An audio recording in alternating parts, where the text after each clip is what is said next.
السلام علیکم ورحمۃ اللہ وبرکاتہ۔ اس وقت میں آپ کے سامنے سورہ نجم کی آیت نمبر 26 سے لے کر 32 تک، فرام 26 اپ ٹو 32 ترجمہ لے کر حاضر ہوں۔ سماعت فرمائیے۔ اعوذ باللہ من الشیطان الرجیم، بسم اللہ الرحمن الرحیم۔ آسمانوں میں کتنے ہی فرشتے موجود ہیں، ان کی شفاعت کچھ بھی کام نہیں آ سکتی جب تک کہ اللہ کسی ایسے شخص کے حق میں ان کی اجازت نہ دے، اس کی اجازت نہ دے جس کے لیے وہ کوئی عرضداشت سننا چاہے اور اس کو پسند کرے۔ مگر جو لوگ آخرت کو نہیں مانتے وہ فرشتوں کو دیویوں کے نام سے موسوم کرتے ہیں، حالانکہ اس معاملے میں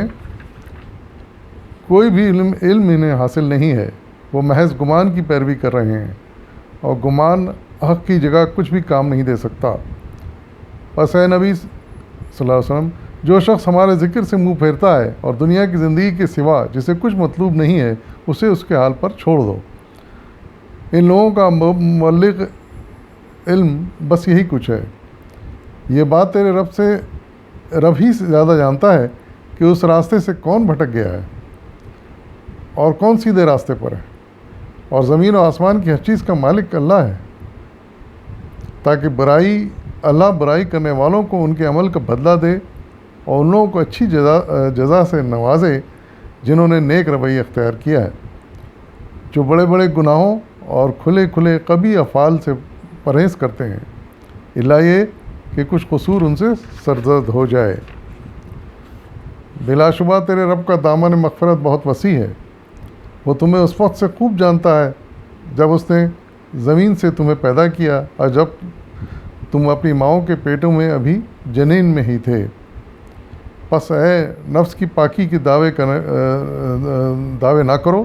وہی بہتر جانتا ہے کہ واقعی متقی کون ہے۔ صدق اللہ العظیم۔ ان آیت میں چند بڑی اچھی ہدایات اللہ تعالیٰ نے انسان کے لیے نازل کی ہیں۔ پہلی بات تو یہ ارشاد فرمائی کہ آسمان میں بے حساب فرشتے ہیں جو اللہ کی عبادت کر رہے ہیں، اس میں کوئی شک کی بات نہیں ہے۔ ارشاد فرمایا جا رہا ہے کہ یہ فرشتے کسی قسم کی سفارش نہیں کر سکتے، ان کی اتنی مجال نہیں ہے کہ کسی کی سفارش کریں اللہ کے آگے، جیسا کہ وہ کفار نے فرشتوں کو دیوی سمجھ لیا تھا، اللہ تعالیٰ کے فرشتوں کو بیٹیاں اور دیویاں سمجھ لیا تھا، تو یہ سمجھ لیا تھا کہ یہ دیویاں اور یہ بیٹیاں اللہ کی جو ہے نا ان کے لیے سفارش کریں گے۔ تو اس بات کی تردید کی جا رہی ہے کہ یہ پہلے تو یہ بیٹیاں نہیں ہیں،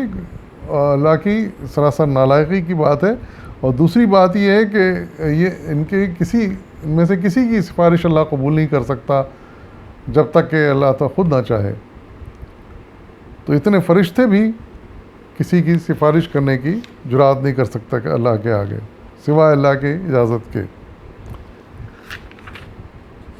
اور یہ جو باتیں اس طرح کی کرتے ہیں یہ سوائے وہم و گمان کے اور کچھ نہیں ہے،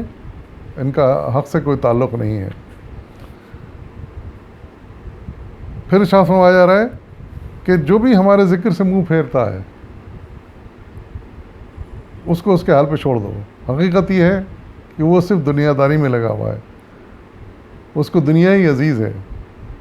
اور ایسا نہیں ہوتا تو یقیناً پھر وہ اس بات کی فکر کرتا اور کوشش کرتا کہ معلوم کرے کہ حقیقت کیا ہے، اصل رب کون ہے، اور کسی بات کرنی چاہیے، یہ رسول آئیں تو کیوں آئیں اور کیا ہدایت لے کر آئیں۔ لیکن جو دنیا کی زندگی میں ڈوبا ہوا ہے اسی کو اتنا اس نے سب کچھ سمجھ لیا ہے، اس کا علم اس کو یہی بتاتا ہے کہ جو کچھ ہے یہ دنیا ہے، اسی میں جو کچھ حاصل کر لیا ہے وہی اصل چیز ہے۔ تو پھر ایسے لوگوں کو ان کے حال پر چھوڑ دو، یہ ان کو سمجھانا بڑا مشکل ہے۔ لیکن حقیقت یہ ہے، آگے فرمایا جا رہا ہے کہ اللہ تعالیٰ اچھی طرح جانتا ہے کہ کون حق پر ہے، کون راستے سے پھٹک گیا ہے، کیوں کہ وہ مالک وہی ہے اور سب انسانوں کو بنانے والا وہی ہے۔ اور اللہ تعالیٰ نے یہ فیصلہ اپنے ہاتھ میں رکھا ہے، اور یہ قیامت کے دن ہوگا۔ اور پھر ارشاد فرمایا جا رہا ہے کہ پھر جو لوگ اچھے عمل لے کے آئیں گے، صحیح عقیدے لے کے آئیں گے، اچھے عمل لے کے آئیں گے، ان کو اللہ تعالیٰ اپنے نوازشوں سے سرفراز کرے گا، اور جو لوگ برے عمل لے کے آئیں گے ان کے اس برے عمل کا بدلہ دے گا۔ یہاں ایک اور بڑی اہم بات ارشاد فرمائی گئی کہ جو لوگ بڑے بڑے گناہوں سے بچیں گے، یعنی انسان ہی ہے، گناہ کرتا ہے، اور ہر وقت اس کو اپنے اوپر پورا اختیار نہیں رہتا، وہ غلطی سے گناہ کرتا ہے، تو ایسے لوگوں کے لیے ارشاد فرمایا جا رہا ہے کہ جو بڑے گناہوں سے بچیں گے اور یعنی گندے افعال سے بچیں گے، قبیح افعال مطلب گندے افعال سے بچیں گے، بڑے بڑے گناہوں سے بچیں گے، تو اللہ تعالیٰ ان کو بخش دے گا، ان کی مغفرت فرمائے گا، سوائے اس کے کہ چھوٹے موٹے ان سے کچھ قصور سرزد ہو جائیں، چھوٹے موٹے گناہ ہو جائیں، لیکن وہ اپنے آپ کو بڑے گناہوں سے اگر بچا کے رکھیں گے، جن کو گناہ کبیرہ کہا گیا ہے، تو اللہ تعالیٰ انہیں بخش دے گا، اس لیے کہ اللہ تعالیٰ کا دامن مغفرت بہت وسیع ہے، یعنی اس کی رحمت کا کوئی حساب نہیں ہے، وہ بے حساب رحمت کا مالک ہے، بڑا رحیم ہے، بڑا کریم ہے، اس لیے اس سے توقع کی جا سکتی ہے کہ وہ بڑے بڑے گناہوں سے جو لوگ بچتے ہیں ان کی مغفرت فرما دے گا۔ اور پھر فرمایا جا رہا ہے کہ اللہ تعالیٰ تمہیں اس وقت سے جانتا ہے جب اس نے تمہیں پیدا کیا۔ حقیقت ہے کہ پیدا کرنے والے سے زیادہ اور کون بہتر جانے گا انسان کو، اسی کے حکم سے انسان پیدا ہوتا ہے، تو اس سے بڑھ کے اور کون جان سکتا ہے۔ تو یہ ارشاد فرمایا جا رہا ہے کہ خوب جانتے ہیں، جب تم اپنے ماں کے پیٹ میں تھے اس وقت سے اللہ تعالیٰ تم کو جانتا ہے کہ تم کیا ہو، کیسے ہوگے، کیا کرو گے آگے چل کے، ان تمام حالات سے اچھے نکلو گے، برے نکلو گے، یہ ساری باتیں اللہ تعالیٰ تمہارے بارے میں پہلے سے جانتا ہے۔ تو اس لیے جو لوگ اپنی نیکی کا دعویٰ کرتے ہیں کہ ہم تو بڑے نیک ہیں، ہم بڑے عبادت کرتے ہیں اللہ کی، تو یہ دعوے انسان کو نہیں کرنے چاہیے، صرف عبادت کیے جانے چاہیے، نیکی کرتے رہنا چاہیے، اور نتیجہ اللہ کے ہاتھ میں چھوڑنا چاہیے۔ کیوں کہ کون کتنی نیکی کر رہا ہے، کیسی نیکی کر رہا ہے، اس کے بارے میں اللہ تعالیٰ اچھی طرح جانتا ہے، اور اس سے زیادہ بہتر کون جان سکتا ہے جو کہ ہر چیز کا جاننے والا ہے، اور ہمیں بھی اس وقت سے وہ جانتا ہے جب ہم اپنے ماؤں کے پیٹوں میں تھے، کیونکہ قسمت بنانے والا، ان کا حال جاننے والا، وہ سب تو اللہ تعالیٰ ہی کی ذات ہے۔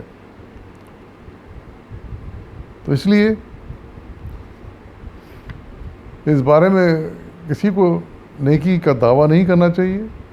نیکی پر عمل ضرور کرنا چاہیے، جتنی ممکن ہو سکے نیکی پر عمل کرنا چاہیے، برائیوں سے بچنا چاہیے، یہی انسان کا کام ہے۔ انجام نتیجہ اللہ کے ہاتھ میں چھوڑنا چاہیے،